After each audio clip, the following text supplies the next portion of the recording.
안녕하세요. 저는 서울대학교 기계공학부 2학번 이승현입니다. 안녕하세요. 저는 서울대학교 기계공학부 2, 3학번 이준서입니다. 안녕하세요. 산업과학과 2, 3학번 이현수입니다. 안녕하세요. 저는 에너지자원공학과 2학번 박세준입니다.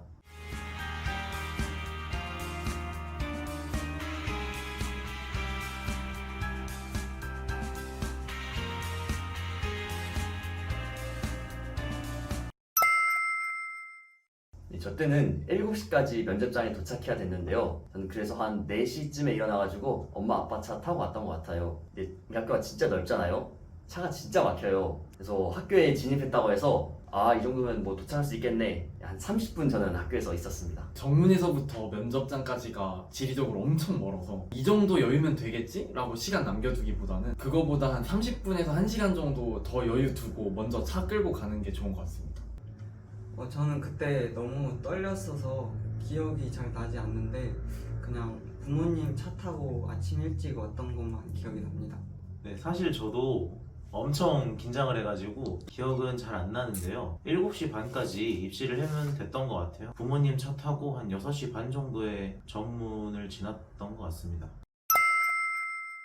이제 저는 제가 다니던 학원에서 줬던 문제들을 갖고 들어가서 다시 한 번씩 봤고요. 전자기기를 걷기 전에 그 칠판에 면접 번호랑 면접 시간을 알려줘요. 그래서 저는 그거 마지막으로 찍어서 부모님께 보여드리고 핸드폰 제출한 다음에 그 다음부터는 계속 그 문제 봤던 것 같습니다. 혹시 도움이 됐나요? 사실 그게 막 도움이 된다기보다는 아무래도 좀 불안감을 해소하기 위해서 들고 가는 거니까 그냥 그 전까지 얼마나 대비를 잘 하느냐가 제일 중요한 것 같습니다. 저는 굉장히 뒷순서여서 대기 시간이 길었거든요. 그래서 처음에는 자기소개 준비를 계속 머릿속으로 하다가 앞에 있는 친구가 자는 걸 보고 저도 그냥 따라서 잤습니다. 네, 저는 중간 정도 순서였어가지고 1시간 반 정도 대기를 했는데요. 제 고등학교 때 생활기록부를 출력을 해가서 이제 대기하는 시간 동안 보고 있었습니다. 저는 참고로 2시간 넘게 대기를 했던 기억이 있습니다. 모든 학과가 일반 전형 같은 경우에는 301동, 302동에서 보거든요. 아마 1, 2층을 쓸 거예요. 그래서 1, 2층에 있는 대기실에서 학과별로 모인 다음에 조가 나눠지면 그 조 순서대로 대충 15분 간격 정도로 하나씩 출발합니다. 저는 그냥 그 건물 안에 한 교실에서 다 같이 모여서 있었던 것 같습니다. 저는 조금 특이했던 게 살면서 언제 서울대학교를 또 가보겠나 싶었어요. 그래가지고 면접 봤던 호실까지 기억을 하고 있는데요. 네, 서울대학교 39동 B 117호에서 저는 면접 대기를 했습니다. 한 3, 40명 정도 들어갈 수 있는 크기의 교실 느낌이었어요. 옷은 딱히 정해져 있는 복장은 없겠지만 저는 그냥 단정한 복장을 입으려고 그냥 셔츠에 슬랙스를 입고 갔던 것 같습니다. 네, 저도 정확하게 같은 생각으로 셔츠와 슬랙스를 입고 갔습니다. 저는 하늘색 셔츠를 입었습니다. 그럼 저는 약간의 초록색 셔츠를 입었습니다. 어차피 이게 수학 문제 푸는 게 그냥 면접의 전부기 때문에 그냥 본인의 수학 실력이 가장 잘 나오는 이런 편한 옷들 굳이 차려 입을 필요는 없을 것 같아요. 저는 하나 있어요. 면접 대기실에서 대기를 하다가 면접 볼 차례가 다가오면 면접 보는 방 앞에서 대기를 하게 되거든요. 근데 저는 면접 보는 방 앞에서 대기를 하다가 시간도 잘 안 가고 긴장되는 걸 좀 풀고 싶어서 옆자리 친구한테 말을 걸었어요. 뭐 어디서 왔냐, 뭐 어딘과 썼냐 이렇게 물어봤거든요. 그때 만났던 친구가 지금도 저랑 알고 지내고 있습니다. 조금 특이하죠? 방금 세준이 형 말을 들으니까 생각이 난 건데 아까 전 질문에서 제가 말했던 자고 있었던 친구가 지금도 저랑 과에서 친한 친구로 지내고 있거든요. 합격 소식이 나오고 1월 달에 한번 모인 적이 있는데 그때 너가 그 첫 번째 줄에서 잤던 애 아니야? 이래가지고 서로 알게 돼가지고 지금도 잘 지내고 있습니다. 그 면접장에 필통을 들고 들어가면 안 돼요. 그래서 저 때는 지우개랑 연필을 학교에서 나눠줬는데요. 그 연필은 사비 연필을 나눠주고 지우개는 전보지우개를 나눠줬어요. 근데 이게 수학이다 보니까 계속 풀다 보면 연필도 뭉툭해지고 지우개도 되게 안 좋아져요. 잘 안 지워지고 막 흑연도 묻고 이래서 그래서 좀 그걸 들어갈 때 근데 모든 애들이 다 똑같은 조건에서 치르다 보니까 아무래도 이거를 뭐 통제한다 보다는 본인의 마인드를 좀 이게 먹고 들어가서 아마 이런 거에 좀 그냥 미리 생각을 하고 들어가면 아무래도 정말 당황해서 제대로 못 풀었던 저보다는 더 나은 결과가 있지 않을까 생각이 듭니다. 저희 때는 그 스테딜러 노란 연필이랑 그 미술용 지우개를 줬었는데 또 이게 종이도 새로 안 줘요. 그래서 최대한 적은 공간 안에서 푸는 연습을 하셔야 될 것 같고 이제 또 썰이라 하면 그 이제 301동 입구가 되게 넓어요. 그래가지고 아침에 과 선배님들이 오셔서 새벽부터 응원을 해주시는데 본인 과에 속한 그쪽으로 가면 응원 물품을 전달해 주더라고요. 저는 이제 기계과를 썼으니까 기계과를 찾아야 되겠다는 생각으로 딱 들어갔죠. 근데 앞에서 이제 재료공학부가 팻말 이렇게 크게 들고 있는 거예요. 건설환경공학부는 막 저기 위에 올라가서 꽉이 열심히 흔들고 있고 전기는 구호 복창하고 있는데 기계과를 찾기가 되게 힘들더라고요. 그래서 선배님께 좀 죄송하긴 하지만 조용히 기계공학과 지원하신 분 여기로 오시면 응원 물품 드립니다. 그래서 찾고 갔던 기억이 납니다. 그리고 그 응원 물품 받으면 아무래도 선배님들을 보는 거다 보니까 좀 자신감도 생기고 그러더라고요. 그래서 꼭 응원 물품 받고 가시길 바라겠습니다. 그때 저 있었는데 혹시 기억나나요? 그때 너무 어두워가지고 얼굴은 자세히 못 봤어요. 그냥 예, 못 봤다고 하네요.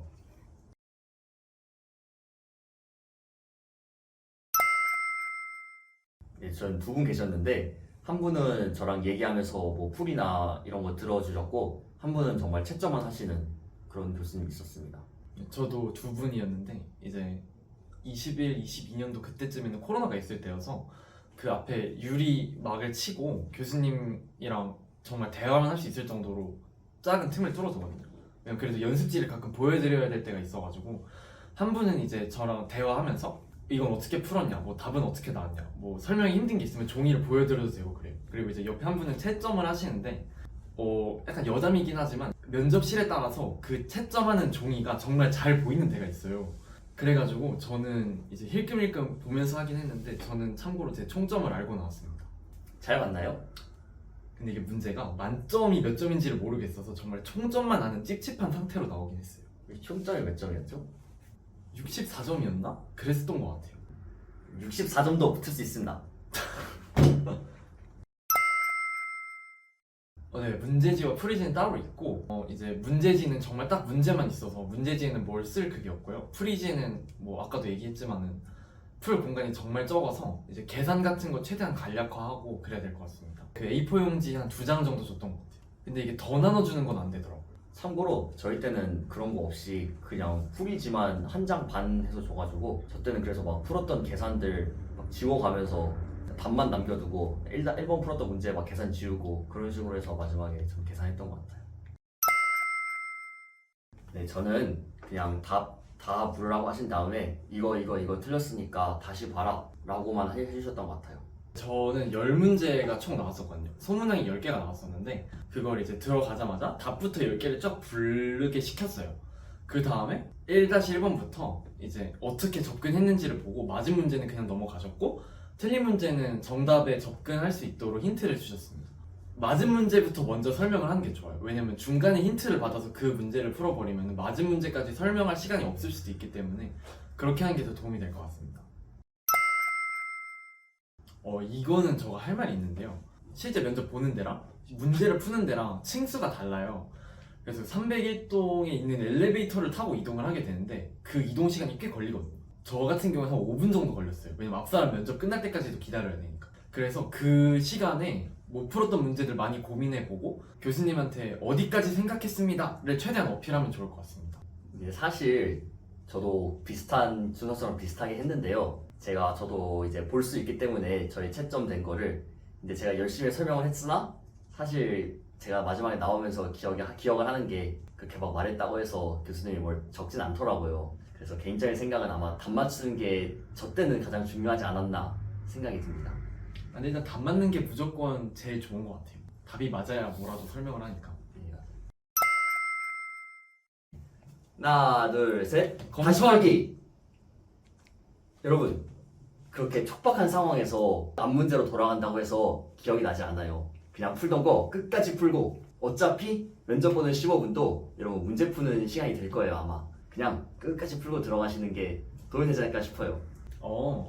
사실 이거 개인 차이인 것 같긴 한데 저 같은 경우에는 좀 잔실수가 많은 타입이거든요. 그래서 아까도 얘기했지만 답을 맞는 게 제일 중요한 거라서 만약에 앞에 있었는데 내가 어이없는 실수로 답을 틀렸다 그러면 좀 점수가 많이 깎일 수도 있거든요 사실. 그래서 내가 본전은 건질 만큼의 노력 정도는 기울이는 게 좋다고 저는 생각을 했습니다. 이게 모든 면접장 상황을 다 알 수는 없지만 들은 바로는 웬만해서는 안 하는 것 같아요. 모든 문제를 다 풀고 들어가기도 힘들고 이제 15분을 보통 문제 푸는데 쓰기도 하는데 저랑 같이 면접 봤던 분 중에 교수님이 딱 들어가자마자 답 10개를 다 맞게 풀었다고 얘기했던 분이 있거든요. 근데 그 분도 면접 볼 때 생기부 면접은 안 하고 그냥 10개 풀이 과정을 다 설명을 시켰다고 하더라고요. 네, 저는 생기부에서 개념과 특히 사례 쪽으로 좀 많이 물어보셨던 것 같아요. 그래서 들어갔을 때 뭘 물어보셨냐면 아이슬란드에서 많이 하는 발전 방식이 뭐가 있냐 그리고 그 특징이 뭐냐 라고 물어보셨어요. 그게 제 생기부 1학년 때 적혀있던 내용이거든요. 그래서 말씀을 드렸더니 또 꼬리 질문을 하시더라고요. 그럼 우리나라는 어떻게 되냐라고 그것도 말씀을 드렸죠. 그랬더니 그 이후로 꼬리 질문을 제가 6개를 더 받았어요. 그리고 그 질문의 내용들은 다 생기부와 관련된 개념 그리고 실제 사례에 내 생각을 적용하면 어떨지와 관련한 것들이라서 네, 깊이는 조금 있는 것 같습니다. 그 사실 확인을 이거를 진짜 했습니까? 이런 식으로 물어보기보다는 이 활동이 무엇인가요? 아니면 이 활동에서 얻은 것이 무엇인가요? 이런 식으로 물어보거든요. 그래서 사실인지 아닌지보다는 그 활동에서 진짜 한 게 있거나 뭐 얻은 게 있으면 그런 거를 면접장에서 말하는 게 좋은 것 같아요. 그리고 이제 면접에서는 독서 기록이 없어졌다고 하는데 저는 책 질문을 받았는데 그게 독서 기록에 있는 책이 아니라 세부능력 특기사항이 들어가 있는 책이었거든요. 그래서 완전히 책을 배제하고 면접을 준비하시면 면접장에서 당황하실 수도 있을 것 같아요. 저는 면접 들어가기 전에 제가 지원한 에너지자원공학과 홈페이지에서 교수님들의 얼굴을 좀 외우고 들어갔거든요. 그렇게 해서 보니까 에너지자원공학과 교수님들이 나오셨어요. 그래서 총 2분이 나오셨고 면접장은 되게 좁은 공간이었어요. 생각보다 좀 당황스러웠고 교수님들과의 거리가 좀 가까웠어요. 그래서 생각보다 제가 준비한 대로 뭔가 좀 또박또박 크게 말하기에는 조금 부담스러운 공간이었고 저는 2학번이라서 코로나 시절이라 교수님들하고 칸막이가 쳐져 있었거든요. 마스크도 끼고 있던 때라서 조금 그건 부담스러웠습니다.